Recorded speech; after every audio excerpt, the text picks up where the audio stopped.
Sveiki, mano vardas Vytautas Dranginis. Esu sporto fotografas, tačiau šiandien norėčiau pakalbėti ne visai apie sporto fotografiją.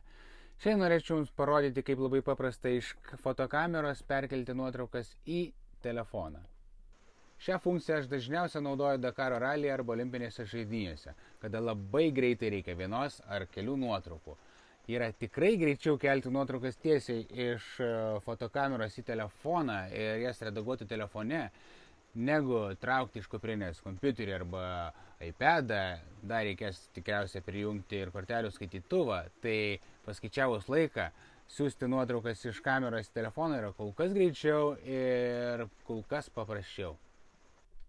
Nuotraukų parsisiuntimui iš kameros į telefoną aš naudoju Sony Imaging programėlę, kurioje aš esu jau priregistravęs savo Sony A7R5 fotokamerą. Ir yra du būdai, kaip galite siųsti nuotraukas. Pirmas tai yra naudojantis fotokamerą, antras naudojantis telefonu. Fotokamerą naudoju tada, kada yra labai saulėta diena ir telefono ekranėlyje nelabai tiksliai matau, kuri tai yra nuotrauka, ar toje nuotraukoje viskas yra techniškai gerai, tada žiūrėdamas per elektroninį viewfinderį yra gerokai tiksliau. Šiuo atveju aš naudosiu programėlę ir telefoną ir spaudžiant View and Import mes galime matyti albumus suskirstytus pagal dienas. Pasirinkame nuotrauką, kurią norime parsisiųsti. Galime parsisiųsti ir dvi ir daugiau nuotraukas. Tai štai viena iš pradžios, kitą nuotrauką pasirinkam šiek tiek iš toliau. Spaudžiame ikonėlę, kuri reiškia siųsti į telefoną. Aplikacija dar kartą praneša, kad aš esu pasirinkęs originalų formatą, tai reiškia, kad aš siunčiuosi į telefoną RAW formatu. Štai viena iš 3 nuotraukų yra jau parsiųsta. Jeigu jūs fotografuotumėte JPEG formatu, tai tos nuotraukos jau dabar būtų parsiųstos labai greitai. RAW formatas užima šiek tiek daugiau, bet vis tiek labai greitai siunčiasi į telefoną. Štai, visos nuotraukos atsiųstos į telefoną. Taigi šiuo metu aš ketinu parsiųsti nuotrauką iš savo Sony Alpha 1 fotokameros į telefoną. Kamera šiuo metu nėra perregistruota prie Sony Imaging Edge programėlės, ką aš rekomenduoju padaryti. Perregistravus kamerą visas procesas vyksta kol kas greičiau. Na, bet pamatykime, kaip tai atrodo neperregistruojus kamerą.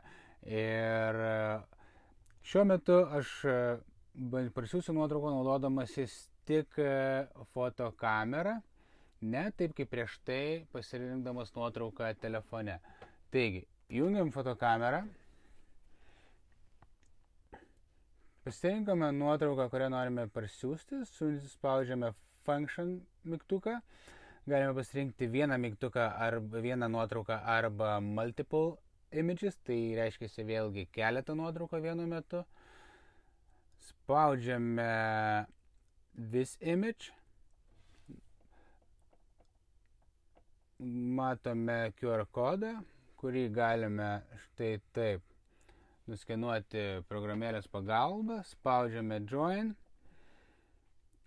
ir kamera prisijungia prie telefono ir lygiai taip pačiai greitai parsiunčia RAW nuotrauką į telefoną.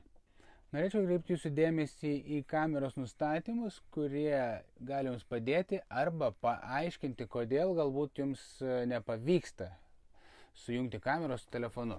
Tai visų pirma, visi nustatymai susijusi su kameros prijungimu prie telefono yra skiltyje Network ir Smartphone Connect, Smartphone Connections turi būti įjungta on.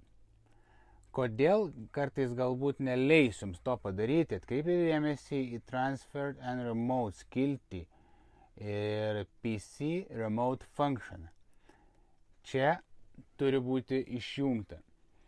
PC Remote Function naudojame tada, kada fotografuojame fotostudijoje ir jungiame fotokamerą su kompiuteriu per USB kabelį ir nuotraukas jau tada tiesiai saugome kompiuteryje, net nenaudodami SD arba kitokių kortelių. Tai atkreipkite dėmesį.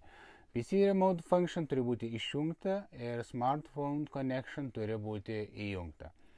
Dar vienas dalykas, kuris gali būti jums labai geras, tai yra Select on Cam and Send skiltyje Size of Sending Image.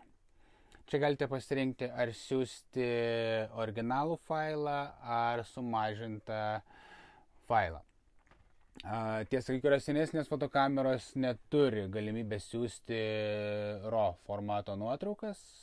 Tai va, toks labai paprastas būdas, labai greitas čia iš Alpių papėdės, kaip labai greitai perkelti nuotraukas keletą skirtingų būdų į telefoną iš fotokamerų ir labai greitai jomis pasidalinti savo socialiniuose tinkluose arba netgi ir profesionaliai atlikti savo darbą. Iki pasimatymo.